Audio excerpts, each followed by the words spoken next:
اور جب یہ آیت نازل ہوئی تو وہ حضرت زینب بنت جہش کے گھر والے خود حاضر ہوئے، عرض کی حضور جہاں آپ کا دل کرتا ہے آپ بچی کا رشتہ فرما دیں، ہم اللہ رسول کے حکم کے آگے بات نہیں کر سکتے۔ آج بھی آپ دیکھ لیں، برادری پہلے اور دین معاذ اللہ بعد میں۔ برادری پہلے، بھائی شادی پہ کوئی بےہودہ حرکت نہ کرنا تو کہتے میری برادری نہیں مانتی۔ یہ بڑا خطرناک جملہ ہے، یعنی ایک طرف نبی پاک کی شریعت اور دوسری جانب برادری، تو یہ مطلب آپ اندازہ کر لیں کہ یہ بات کہاں تک جاتی۔ آپ نے اس میں سے اختیار کسے کیا؟ ہماری برادری وہی ہے جس برادری میں حضرت بلال حبشی شامل ہے، حضرت صہیب رومی اور عمار یاسر شامل، وہ ہماری برادری ہے، ایک ہوں مسلم حرم کی پاسبانی کے لیے۔ اللہ توفیق عطا فرمائے۔ پھر اس سے آگے آیت نمبر 37 سے یہ مسئلہ بیان ہوا ہے کہ جو منہ بولا بیٹا ہے وہ حقیقی بیٹے کے حکم میں نہیں ہوتا، وہ حقیقی بیٹے کے حکم میں نہیں ہوتا۔ وہ میں پیچھے بھی بتا چکا ہوں۔ ہوا یہ تھا کہ ایک منہ بولے بیٹے نے طلاق دی تھی، تو نبی کریم علیہ السلام کے وہ منہ بولے بیٹے تھے، تو ان کی زوجہ سے حضور نے نکاح کرنا چاہا۔ لوگوں نے کہا کہ یہ تو یہ والا معاملہ ہے، تو فرمایا وہ جو منہ بولا بیٹا ہے وہ منہ بولا بیٹا ہی ہوتا ہے۔ مجھ سے ایک دفعہ ایک دوست نے سوال پوچھا تھا کہ منہ بولی جو بہن ہوتی ہے تو بھئی وہ غیر محرم ہوتی ہے، منہ بولی بہن غیر، منہ بولی ماں جو ہوتی ہے نا، ایک تو یہ ہے کہ وہ کہولا کی عمر کو پہنچ جائے، اس نے بچہ چھوٹا سا لے کے پالا ہو، وہ معاملہ اور ہے۔ لیکن ہمارے ہاں جس طرح رشتے نہیں بن جاتے، جو اصل بہن ہوتی ہے اس کا پتہ ہی کوئی نہیں، اور بھائی جس کو اللہ رسول نے تیری بہن بنایا تجھے وہ پسند کیوں نہیں، اور جس کو رب کریم نے تیرے لیے رشتہ بنایا ہے تجھے وہ رشتہ قبول کیوں نہیں۔ اللہ تبارک و تعالی حقیقی مفہوم کی طرف ہماری توجہ لگائے، اسی میں ہمارا فائدہ ہے۔ تو پھر اسی طرح آیت نمبر 40 میں اللہ تبارک و تعالی نے وہ عظیم بات ارشاد فرمائی جس کی طرف امت کی توجہ ہونا بڑی ضروری ہے۔ فرمایا ما کان محمد ابا احد من رجالکم ولکن رسول اللہ وخاتم النبیین۔ فرمایا محمد صلی اللہ علیہ وسلم مردوں میں سے کسی کے باپ نہیں، ہاں اللہ کے رسول ہیں اور نبوت کو ختم کرنے والے ہیں، خاتم النبیین ہیں حضور۔ حضور نے فرمایا میں آخری نبی ہوں، میرے بعد کوئی نبی، میرے بعد کوئی نبی، ضرورت بھی کوئی نہیں،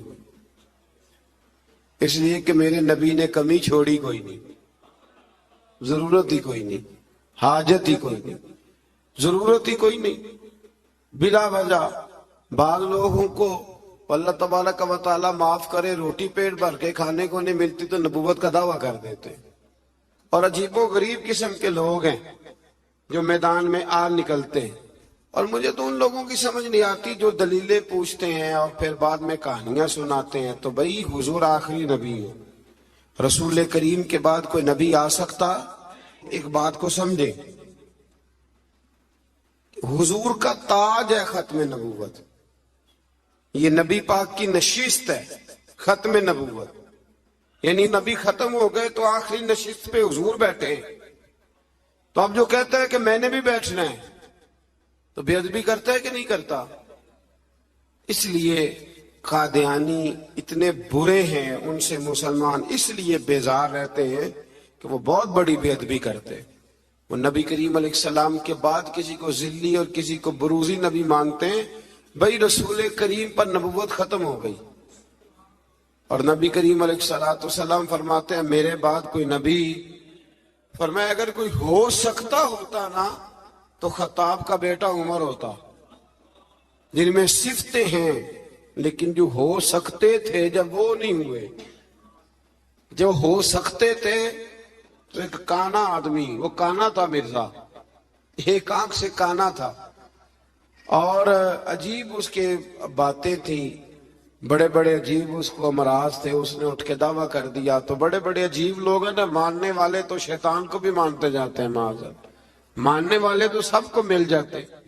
اللہ تبارک و تعالی ہمیشہ حق پر استقامت عطا فرمائے۔ پھر اس سے آگے نبی کریم صلی اللہ علیہ وسلم کی کچھ اور صفات کا بیان ہے۔ اللہ کریم نے فرمایا یا ایھا النبی انا ارسلناک شاہدا ومبشرا ونذیرا، اے محبوب بے شک ہم نے آپ کو بھیجا ہے گواہ بنا کر، خوشخبری دینے والا بنا کر، ڈر سنانے والا بنا کر، وداعیا الی اللہ باذنہ، اور ہم نے آپ کو اللہ کی طرف بلانے والا بنا کے بھیجا ہے، وہ بھی اللہ کے حکم سے، وسراجا منیرا، اور ہم نے آپ کو چمکتا ہوا آفتاب بنا کے بھیجا ہے۔ تو نبی کریم علیہ السلام کو اللہ نے یہ صفات عطا فرمائی ہیں، شانیں عطا فرمائی ہیں۔ ایک بات آپ یہاں رک کے ذرا سوچئے گا، کچھ لوگ کہتے ہیں جی شان مصطفیٰ کا جلسہ کرنے کی کیا ضرورت، معراج مصطفیٰ، میلاد مصطفیٰ، آپ سیدھا سیدھا نماز روزے کی بات بتائیں، شان بیان کرنا کیوں ضروری ہے؟ یہ بہت بڑا مسئلہ ہے۔ بعض لوگ کہتے ہیں جی آپ سیدھا سیدھا کہیں کہ حضور نے فرمایا سچ بولو، کھری بات کرو اور دیانتداری، یہ آپ کیا حضور شان بڑی تھی، عظمت بڑی تھی، تو بھئی ان آیات میں اللہ کیا بیان کر رہا ہے؟ کہا میرا محبوب نذیر بھی ہے، بشیر بھی ہے، سراج منیر بھی ہے۔ یہ ساری صفتیں اللہ نے قرآن میں بیان کی، اور ایک جگہ پہ نہیں درجنوں جگہ پہ واضح آیات میں۔ ویسے تو سارا ہی قرآن حضور کی تعریف ہے، اور یہ میں نہیں کہہ رہا، یہ حضرت عائشہ صدیقہ فرماتی کان خلقہ القرآن، فرمایا اگر تم نے حضور علیہ السلام کے اخلاق دیکھنے ہو تو قرآن پڑھ لو۔ تو اس لیے یہ عظمتوں اور شانوں کا بیان یہ طریقہ ہے، یہ مسلمان کی روح کی غذا ہے۔ اللہ ہمیں سمجھنے کی توفیق عطا فرمائے۔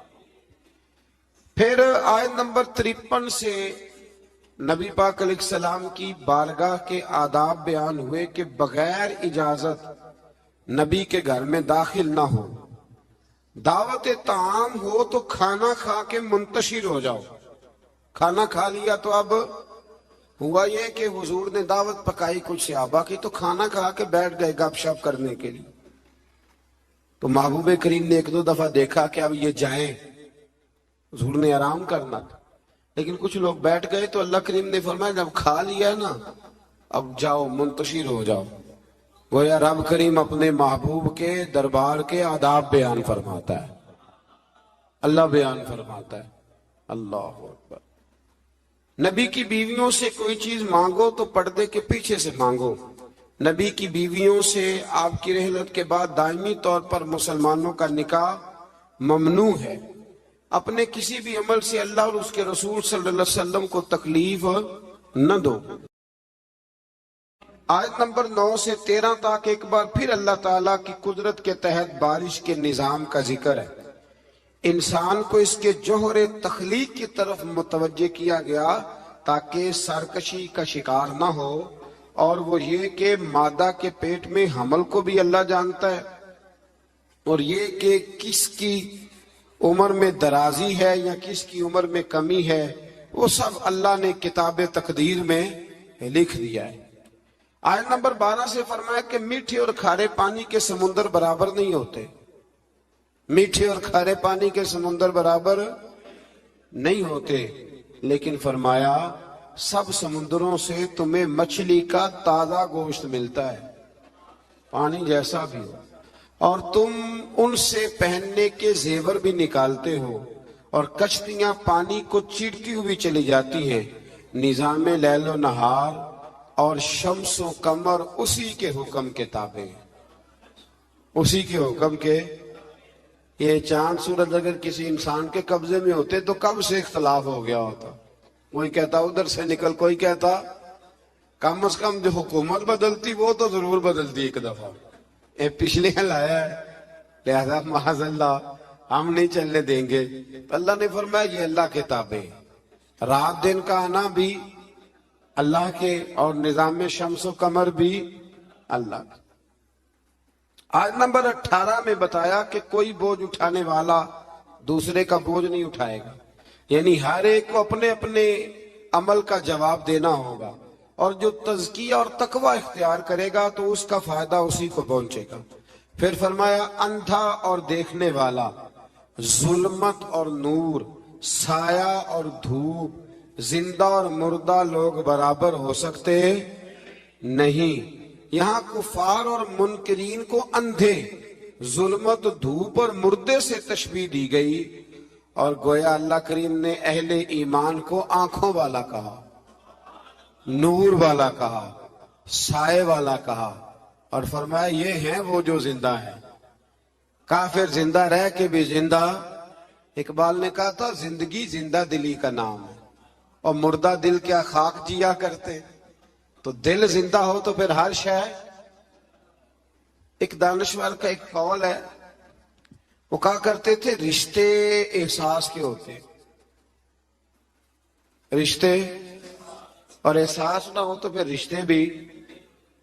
اب کو پتہ ہے نا، بہن کا اگر خیال آ گیا تو پھر بہن ہے، لیکن اگر بھائی کہے کہ نہیں جی میرے بہنوئی نے ضائع بڑے کیے ہیں پیسے، وہ تو سارا اس خاندان کو چلا جائے گا تو میں بہن کے بچوں سے، تو یہ احساس ختم ہو گیا۔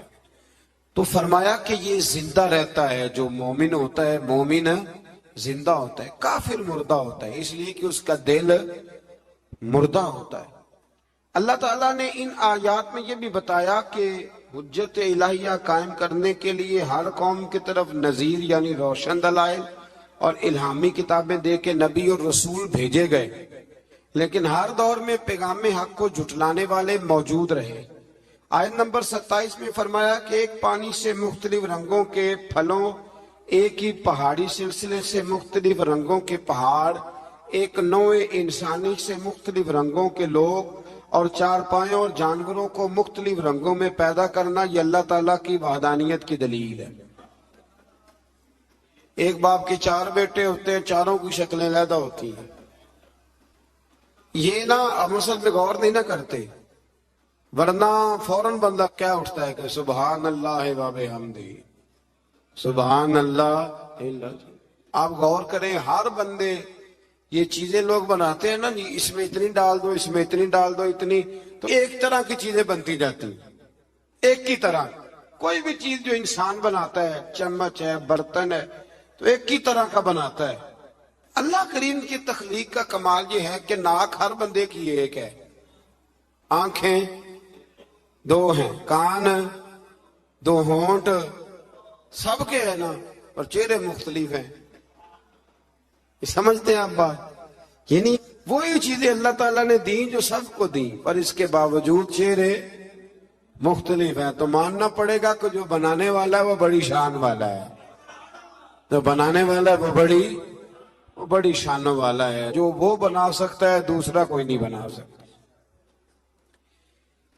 آیت نمبر 28 میں بتایا کہ جو علماء ربانیین ہیں نا، ان کے دلوں میں اللہ کی خشیت ہوتی ہے۔ انما یخشی اللہ من عبادہ العلماء، یہ مسئلہ تھوڑا ضرور سن لیں۔ فرمایا اللہ کے بندوں میں سے اللہ سے وہ ڈرتے ہیں جن کے پاس علم ہے۔ ایک لفظ کبھی کبھی ہم کہتے ہیں، لڑائی ہو جائے نا تو کہتے ہیں تو میں نے جانتا نہیں، اس کا کیا مطلب ہوتا ہے؟ تو میں نے کہتے ہیں نا کچھ لوگ، تو میں نے، اس کا کیا مطلب ہے؟ اس کا مطلب ہے کہ تو میرے سے لڑائی کر رہا ہے، تو میری طاقت نہیں جانتا، میرے تعلقات نہیں جانتا، یہ ترجمہ اس کا۔ تو میری دولت کو نہیں جانتا، میں کتنے لوگ میرے ہیں چاہنے والے، پیار کرنے والے، یا میرے خاندان والے، تو جان، یہ مطلب ہوتا ہے کہ تو مجھے جانتا۔ جو جانتا ہوتا ہے وہ ڈرتا ہے، جو نہیں جانتا وہ ایسی ہوتا ہے۔ جو بندہ رب کو جانتا نہیں نا وہ نہیں ڈرتا، اور جو جان لیتا ہے نا وہ ڈرتا ہے۔ پتہ چل جاتا ہے کتنی قدرتوں والا ہے۔ میرے رسول کریم علیہ السلام نے فرمایا میں تم سب سے بڑھ کر رب کو جانتا ہوں، اور میں تم سب سے زیادہ اللہ سے ڈرتا ہوں۔ اس لیے زیادہ باتیں کرنے والا عالم نہیں ہوتا، اللہ سے زیادہ ڈرنے والا عالم ہوتا ہے۔ جو بندہ کہتا ہے میں کسی کو بولنے نہیں دیتا، میں بڑی کہانیاں سناتا ہوں، تو یہ علم کی علامت نہیں۔ انما یخشی اللہ من